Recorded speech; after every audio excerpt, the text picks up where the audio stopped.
میں آج اب سارے پاکستانیوں کا آپ سب کو کہنا چاہتا ہوں، اگر یہ لوگ اس ملک کے اوپر مسلط رہے، یہ صرف تب رہیں گے کہ اس ملک کے سارے اداروں کو دفن کریں گے، اس ملک کے سارے انصاف کے اداروں کو دفن کریں گے۔ نیب تو ہوگی دفن، ایف آئی او ہوگی دفن، سرکاری نوکروں کو آپ نے دیکھ لیا کہ انہوں نے کیسے بھرتیاں چینج کی ہیں، میرٹ ختم ہو گئی۔ جو انہوں نے پولیس کا استعمال کیا آپ کے سامنے ہے کہ جس طرح انہوں نے پولیس سے ظلم کروایا، جس طرح کی ایف آئی آرز کٹوائی، ہمارے اوپر بلاسفیمی کے کیس کر دیے۔ کبھی ریاست اپنی شہریوں پہ بلاسفیمی کا کیس نہیں کرتی، یہ انہوں نے کر دیا۔ اب 8 ایف آئی آر میرے اوپر ہے، ہمارے سارے لوگوں کے اوپر ہے۔ نوم چومسکی جو دنیا کے بڑے انٹلیکچوئل سمجھے جاتے ہیں، ان کا آج پڑھ لیں سٹیٹمنٹ۔ انہوں نے شہباز شریف کو خط لکھا ہے کہ یہ آپ سارے انسانی حقوق کی خلاف ورزی، آپ جمہوریت تباہ کر رہے ہیں اپنے ملک کی، اور یہ رہ گئے ایک جمہوریت کا جتنا بھی جس کے اوپر جمہوریت کھڑی ہوئی ہے سب ختم کریں گے۔ یہ جو جس طرف جا رہے ہیں، الیکشن کمیشن کو انہوں نے ساتھ ملایا ہے۔ پنجاب کے اندر جو الیکشن ہے، وہ ابھی جو بائی الیکشنز ہیں، ابھی سے ہی میچ فکس کرنے کی ساری تیاریاں ہیں،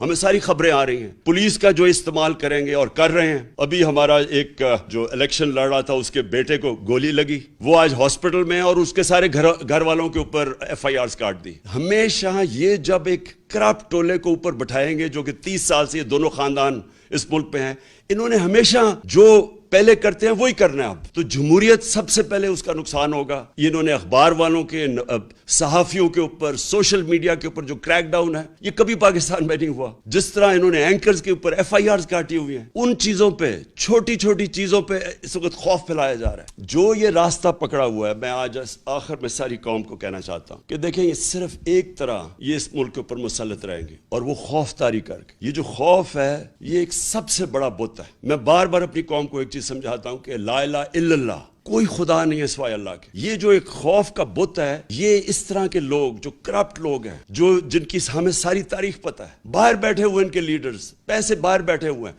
وہاں سے بیٹھ کے اس ملک کو کنٹرول کر رہے ہیں، اور جدھر ان کے پیسے پڑے ہوئے ہیں وہ ان ملکوں سے ہی کنٹرول ہو رہے ہیں۔ اس ملک کی نہ انہوں نے آزادی رہنے دی ہے، نہ انہوں نے ادارے چلنے دینے ہیں، نہ انہوں نے جمہوریت چلنے دینی ہے۔ انہوں نے جتنی دیر یہ آئیں گے، اس ملک کو مزید اور نقصان پہنچائیں گے، صرف اپنے آپ کو اوپر مسلط کرنے کے لیے۔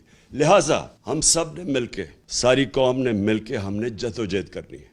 آپ نے سب نے تیاری کرنی ہے۔ میں آپ کو کال دوں گا۔ ہم نے مسلسل جو ہمارا حق ہے، ہمارا آئینی حق ہے، پرامن احتجاج، وہ ہم کریں گے، اور وہ ہم تب تک کریں گے جب تک ہمیں صاف اور شفاف الیکشنز کی ڈیٹ نہیں ملتی۔ میں پھر سے کہہ رہا ہوں، الیکشنز نہیں، صاف اور شفاف الیکشنز۔ صاف اور شفاف الیکشنز اگر نہ ہوئے، مزید اور انتشار ہوگا۔